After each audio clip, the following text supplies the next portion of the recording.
While Donald Trump was busy posting on Truth Social about turning Canada into the 51st state and threatening Prime Minister Mark Carney with economic destruction, something far more consequential was unfolding quietly in Brussels. On January 2, 2026, four of America's closest allies, Australia, Japan, South Korea, and New Zealand, formally submitted applications to join the European Union's Safe Defense Program. This was not a press release moment. There were no ceremonies, no public announcements in Washington. But according to leaked European Commission documents obtained by CNN, all four applications are expected to be approved by March 15th. And this is not about trade deals or diplomatic symbolism. This is about the construction of a post-American security architecture, one that could reshape global power for the next half-century.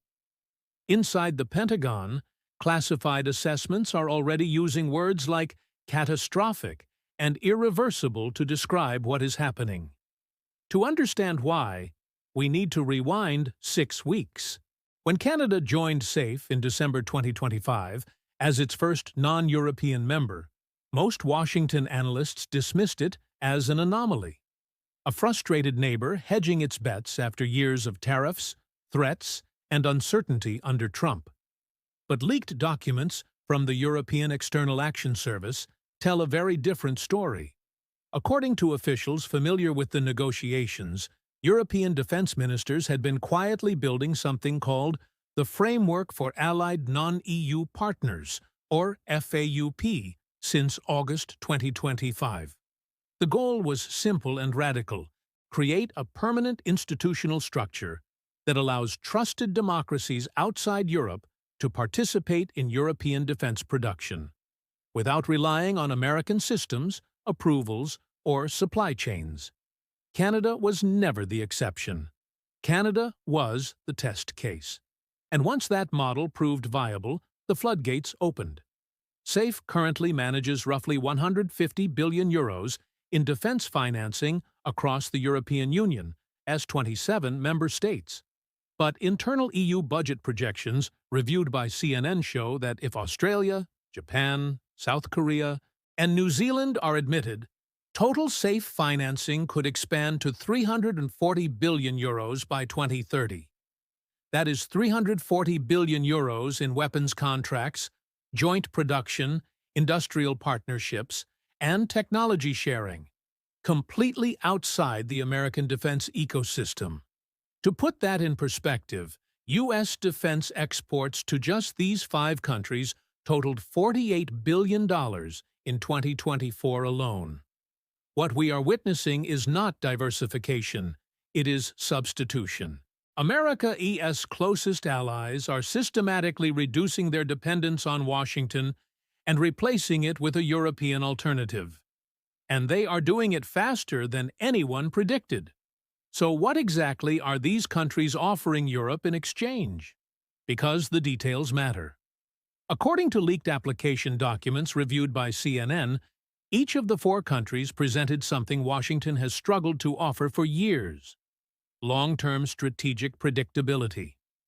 Australia's application, submitted by Defence Minister Richard Marles on January 2nd, includes a commitment to invest 34 billion Australian dollars into European defense manufacturing over the next decade. This would fund joint production facilities for missiles, drone systems, and naval technologies located on European soil, while leveraging Australian rare earth minerals and advanced materials expertise. Japan's proposal goes even further. Sources familiar with the submission say Tokyo offered to establish 3 dedicated defense production centers in Poland, Romania, and Finland. These facilities would focus on precision electronics, semiconductor components for weapon systems, and autonomous military technologies. The total investment, $52 billion over 12 years, with Japanese firms taking minority stakes in European defense companies to ensure technology transfer flows in both directions. South Korea's application may be the most aggressive of all. Leaked Ministry of Defense planning documents show Seoul proposing the construction of a massive artillery production complex in Eastern Europe, capable of manufacturing 500,000 shells annually, directly addressing Europe's most severe ammunition shortage. South Korean contractors would operate the facilities under EU regulatory oversight. 60% of output would be reserved for EU members. 40% would be available for export to other safe participants. The investment? $18 billion, with production scheduled to begin by late 2027. And then there is New Zealand. Smaller economically, but strategically priceless. According to sources in Wellington, New Zealand's application includes provisions to extend parts of its Five Eyes intelligence infrastructure to European partners, effectively creating a bridge between European security services and the Five Eyes network without requiring formal U.S. approval. This is what makes SAFE fundamentally different. It is not just about weapons. It is about intelligence, industrial capacity, and autonomy. And here is why all of this is legally possible. SAFE's founding treaty, signed in March 2024, includes Article 12, Paragraph 3.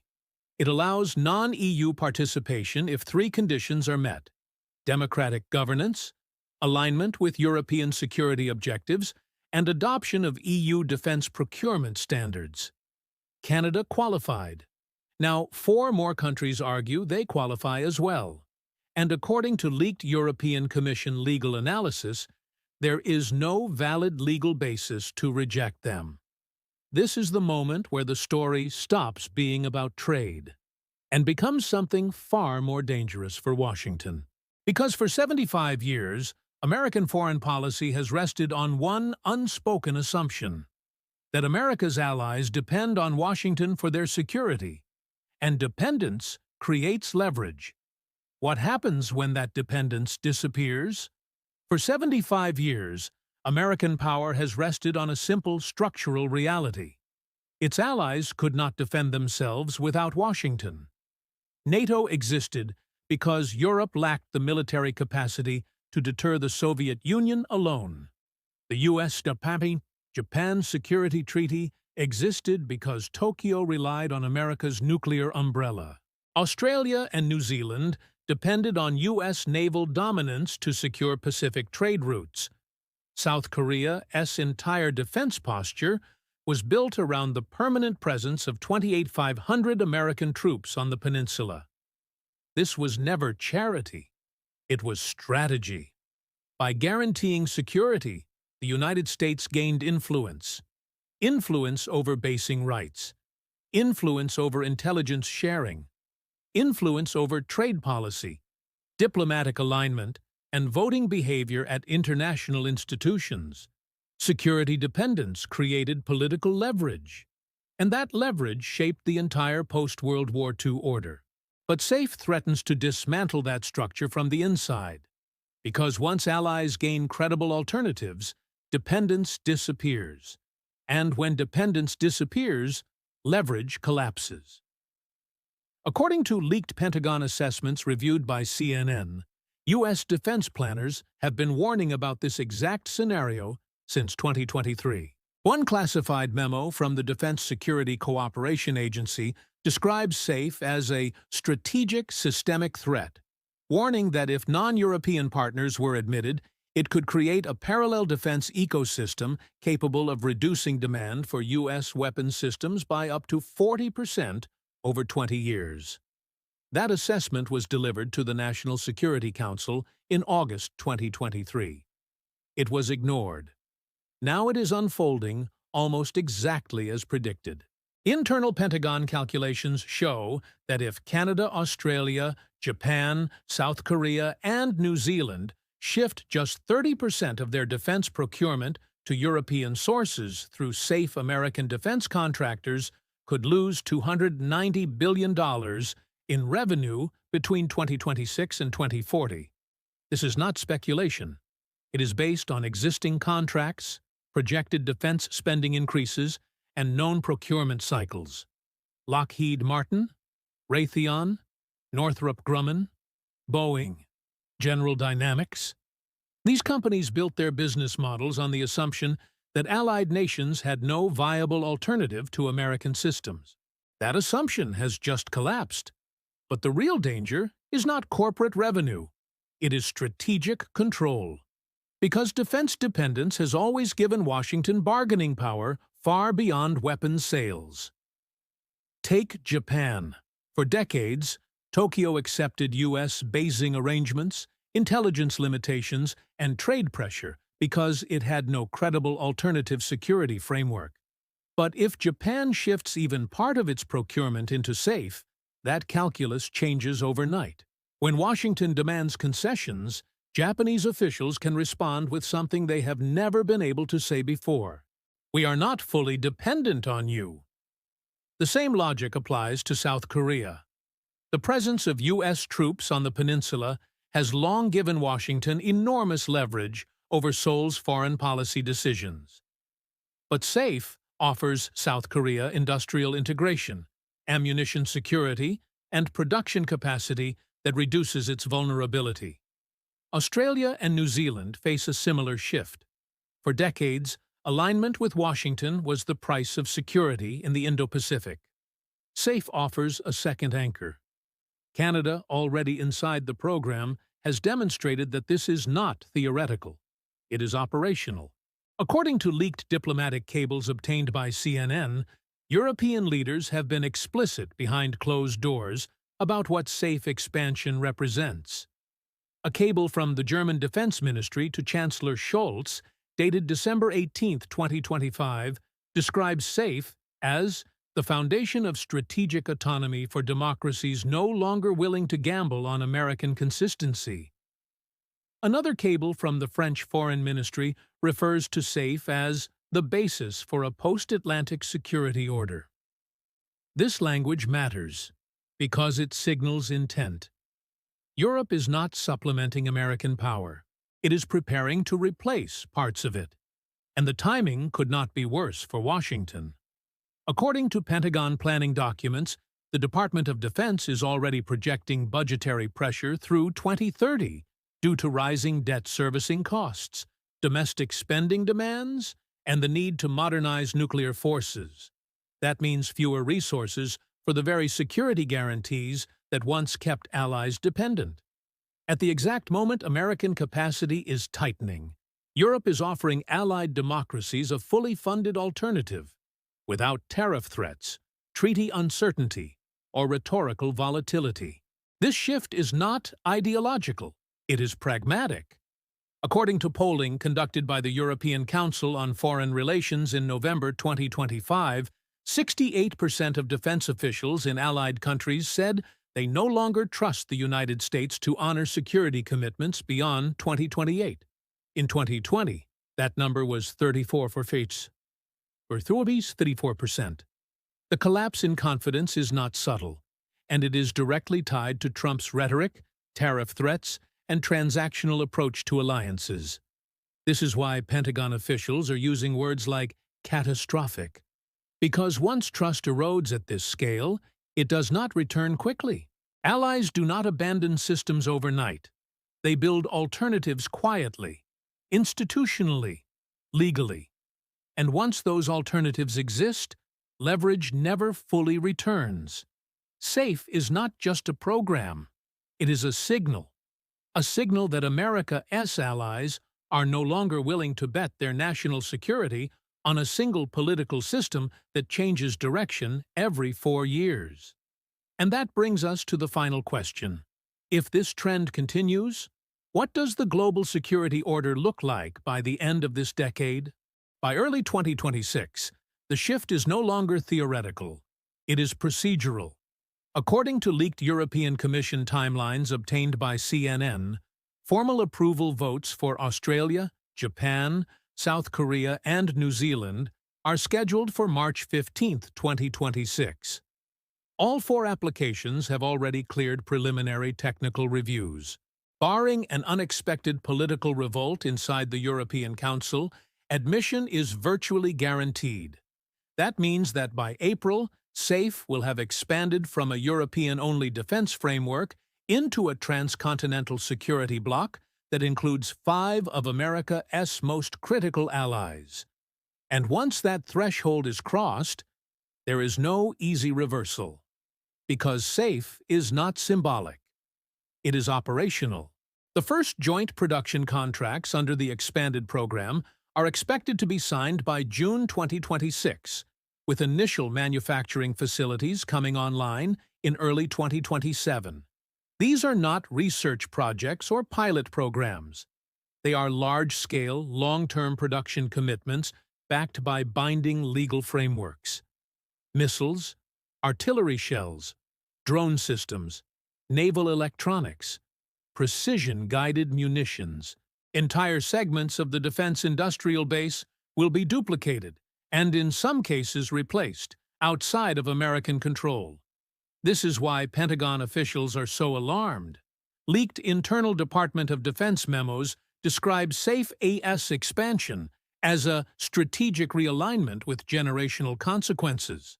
One assessment warns that if current trends continue unchecked, the United States could lose its position as the primary security provider for the Indo-Pacific by 2035. That would have been unthinkable a decade ago. But it becomes plausible when allies stop viewing Washington as a stable anchor. The core problem is not military capability. The United States still possesses unmatched global force projection. The problem is credibility. Alliances are not sustained by hardware alone. They are sustained by predictability. According to sources inside the National Security Council, President Trump was briefed on the 4 SAFE applications on January 3, 2026. His reported response was dismissive. He allegedly referred to the development as European nonsense and suggested it would have no meaningful impact on American power. That reaction highlights the fundamental miscalculation. SAFE does not challenge American power head-on. It erodes it indirectly. Every defense contract signed inside SAFE is one not signed with the United States. Every joint production facility built in Europe reduces reliance on American supply chains. Every shared standard adopted outside Washington's control weakens U.S. leverage over allies' strategic decisions. This is how power shifts in the modern era. Not through confrontation, through substitution. What makes this moment especially dangerous is that it creates a feedback loop. As allies gain alternatives, they become less willing to tolerate American pressure. As they push back, Washington's ability to coerce compliance diminishes. As leverage weakens, U.S. policymakers rely more heavily on threats, tariffs, and rhetoric. That behavior further accelerates allied diversification. The cycle reinforces itself, and Europe understands this dynamic very well. According to sources in Brussels, European Commission President Ursula von der Leyen is expected to announce a formal expansion of SAFE-ES budget to €340 billion during a speech on January 20, 2026, the same day as Trump's inauguration. The timing is deliberate. The message is unmistakable. Europe is signaling that the post-American security order is not a reaction. It is a plan. For the first time since World War II, America's closest allies possess all 3 ingredients required for strategic independence: money, industrial capacity, political will. What they lacked in the past was coordination. SAFE provides that coordination. This does not mean NATO disappears. It does not mean U.S. bases vanish overnight. What it means is that American influence becomes conditional, rather than assumed. And conditional influence is fundamentally weaker. The long-term consequences extend far beyond defense. Security alignment shapes trade flows.